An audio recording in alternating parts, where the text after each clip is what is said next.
அண்ணாமலை இருந்தவரை அவர் எல்லாத்தையும் சரியா ஹேண்டில் பண்ணாரு. திரு நயினார் நாகேந்திரன் நண்பர் தான், ஆனா அவருக்கு அதை ஹேண்டில் பண்ண தெரியல.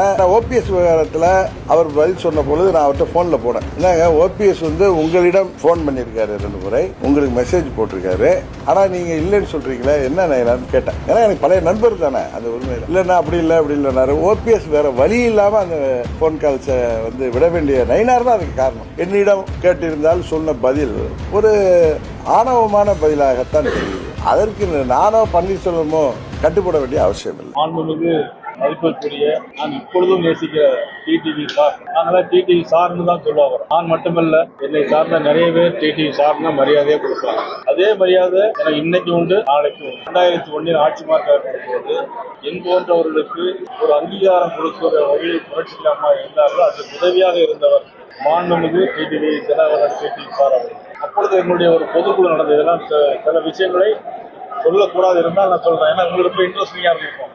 அப்போ ஒரு சில கூட்டத்தில் கலந்து கொள்ளும் போது நான் டிடிவி சார், சின்னம்மா எல்லாரோடு இருந்தால்தான் நம்முடைய ஆட்சி அமைக்க முடியும் என்று நான் அன்றைக்கே எங்களுடைய உயர்மட்ட குழு கூட்டத்தில் ஒரு காலகட்டத்தில் மதிப்புள்ள டிடிவி சார் அவர்கள், அமித்ஷா அவர்கள் யாரை முதலமைச்சர்னு சொல்றாங்களோ அவங்களுக்கான வேலை செய்ய தயார் அப்படின்னு என்கிட்ட சொன்னாங்க. நான் அவங்கள்ட்ட கலந்துரையாயிருக்கேன். ஆக இப்படியாப்பட்ட சூழ்நிலையில் இன்னும் தேர்தலுக்கு 7 மாசம் இருக்கு. ஆனா சில காலகட்டங்களில் சில அரசியல் மாற்றம் வந்திருக்கலாம், சில மன வருத்தம் கூட ஏற்பட்டது. சூழ்நிலை காரணமாக வெளியேறிவிட்டால் அதற்கு நான் பொறுப்பாக.